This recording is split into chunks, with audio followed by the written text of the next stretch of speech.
En 2019, Charles Leclerc a connu une première saison mouvementée chez Ferrari. Malgré 10 podiums, 7 propositions et 2 victoires, il y a aussi eu pas mal d'erreurs et d'occasions manquées. Au final, ce qu'on retient, c'est une saison incroyable pour un jeune de 21 ans, mais quand on entre dans le détail de cette saison, on se rend compte qu'elle aurait dû être quasi parfaite. Et oui, Charles Leclerc a perdu beaucoup de points à cause d'événements extérieurs qu'il ne contrôle pas. Du coup, aujourd'hui, petite vidéo un peu particulière où je vais laisser parler mon cœur de Ferrari fan pour rager sur les erreurs de la saison. Ensemble, on va recalculer le championnat du monde via une réalité parallèle où Charles Leclerc vit une saison un minimum normale et vous allez voir pourquoi le vice-champion du monde c'est Charles Leclerc et non Valtteri Bottas.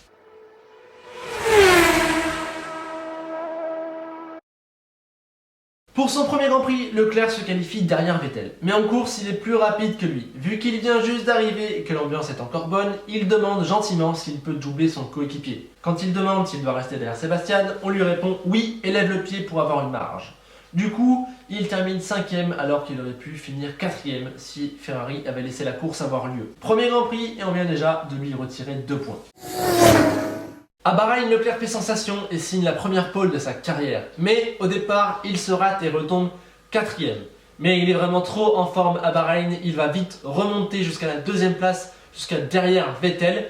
Mais alors qu'on lui demande de rester sagement derrière, il n'écoute pas, il va trop vite, il déborde Vettel, passe et reprend la tête. Mais alors que rien ne semble pouvoir l'arrêter, qu'il est largement en tête, son moteur décide de venir lui retirer sa première victoire. Un problème de piston réduit sa puissance et le fait glisser jusqu'à la 3ème place. Un véritable crève-cœur qui lui fait perdre 10 points.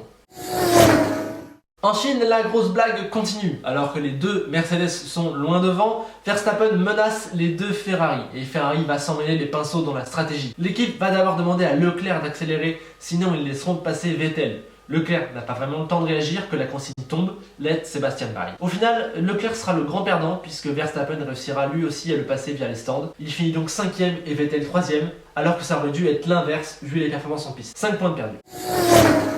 Ah là par contre c'est sa faute, hein. Il se plante tout seul en qualif et s'aborde ses chances de pole puis de bons résultats, donc là Charles on peut rien faire pour toi. Alors là Monaco, faut que je respire un grand coup avant d'en parler, hein. Alors que le Grand Prix d'Espagne avait été assez normal, hein, Ferrari sous-performait et Leclerc n'a pas vraiment vécu d'injustice. Là on se retrouve à Monaco, c'est chez lui, c'est son moment et Ferrari l'a bien compris, vous allez voir. Ferrari a compris que c'était le week-end de Charles car ils oublient de le renvoyer en piste en qualification. Charles l'avait vu, je l'avais vu, tout le monde l'avait vu, sauf les mecs qui avaient des centaines d'ordinateurs devant eux. Trop occupé à gérer une nouvelle erreur de Vettel, il laisse Leclerc de côté. Du coup, il partira 15ème, autant dire que ses chances sont réduites à néant. En tentant de remonter le lendemain, Leclerc réalise 2 splendides dépassements avant de taper un mur et de définitivement gâcher son week-end. Mais l'erreur de base vient clairement de Ferrari. Voilà, sans leur pause en qualif, il aurait réalisé un minimum un top 5 en qualif, je pense même qu'un top 3 était jouable et donc le lendemain il aurait fait un top 5 je pense. Difficile de prédire, du coup on va dire que Ferrari a gâché au moins un top 5 à Leclerc, donc au moins 10 points de gâchés par Ferrari à Leclerc ce week-end-là à Monaco. Après 2 Grands Prix sans encombre au Canada et en France où il termine à chaque fois 3ème, Leclerc se présente en Autriche et signe la pole position. En fin de course, chassé par un Verstappen en pneus frais, Leclerc perd sa première victoire à 3 tours de l'arrivée sur une manœuvre très limite. Après de longues discussions, la FIA finira par autoriser le mouvement de Verstappen et on va se ranger de leur côté. Il est passé avec autorité et c'est ainsi. Pas de changement malgré l'énorme frustration.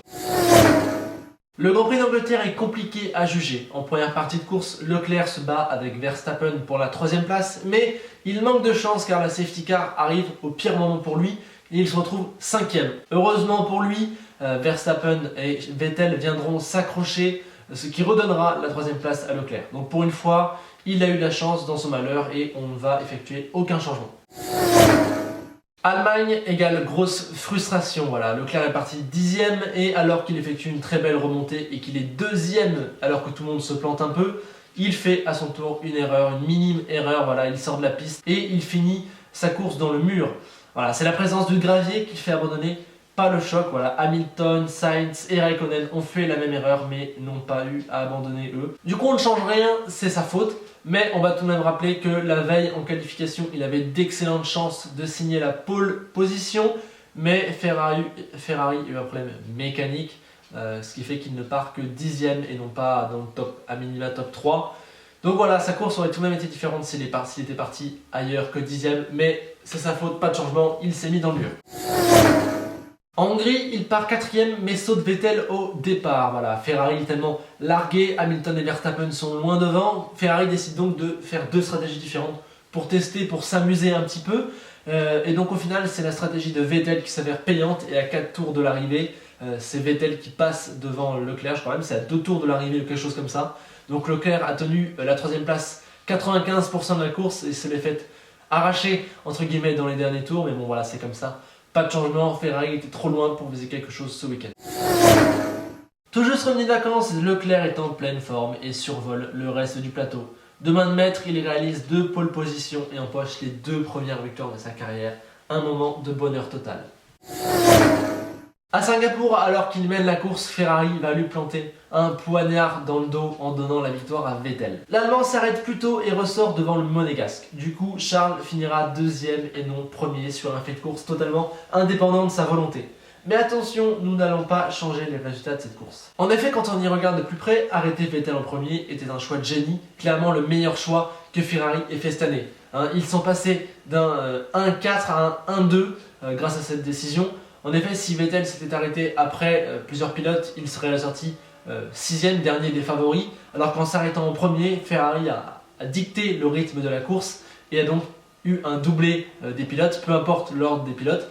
Après, ce qu'on peut peut-être reprocher du côté de Leclerc, c'est que c'est frustrant. Ferrari aurait peut-être pu lui redonner la position, mais au final, je pense que Ferrari a eu raison. Ils ont fait le meilleur choix stratégique pour eux. Et au final, ils ont laissé la course se faire entre Leclerc et Vettel, tout en disant bien aux deux, attention, on a un doublé, on va le garder. Donc voilà, c'est frustrant du côté de Leclerc. Forcément, la victoire, c'était lui qui devait l'avoir, surtout que c'était pas prévu à la base qu'ils arrêtent Vettel super tôt. En tout cas, Leclerc n'avait pas été prévenu. Mais voilà, bonne décision de Ferrari, doublé. On change rien. Là par contre en Russie, il y a un double combo, erreur de l'équipe et malchance. Leclerc a signé la pole et dès le départ, Ferrari fait un pacte. Voilà, il y a une longue ligne droite en Russie au départ et on dit à Leclerc, tu donnes l'aspiration à Vettel et pas à Hamilton. Si ça marche si bien que ça, Vettel passera devant et te laissera repasser à un autre moment. C'est ce qui se passe. Vettel passe au premier virage grâce à l'aspiration. Au bout de quelques tours, Leclerc commence à demander à l'équipe ce qu'il se passe. Il a fait sa part du boulot, mais Vettel ne le laisse pas repasser. L'équipe demande dans un premier temps à ce que Vettel fasse ce changement, mais ce dernier refuse d'obtempérer. S'ensuivent moult tergiversations, on demande à Vettel de s'exécuter, puis à Leclerc de se rapprocher, pour finir par dire « on verra plus tard, Hamilton est proche, concentrez-vous ». Finalement, le mal est rattrapé au stand, puisque Ferrari fait en sorte que Leclerc ressorte devant Vettel. Sauf que, énorme malchance, le moteur Vettel casse au pire moment, l'Allemand se gare en piste, virtual safety car, et donc arrêt gratuit pour les deux Mercedes qui étaient restés en piste. Sur cette invraisemblable course, Ferrari perd un doublé et Leclerc une première place, ce qui vaut 10 points de perdu.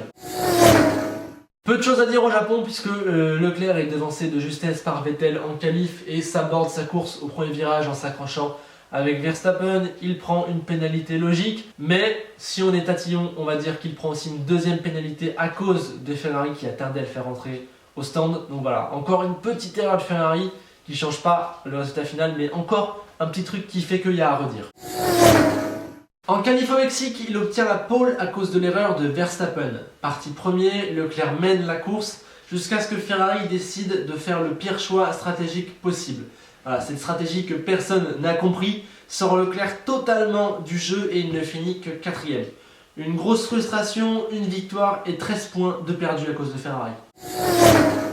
Après un Grand Prix des États-Unis plutôt calme, nouvelle situation ubuesque au Brésil.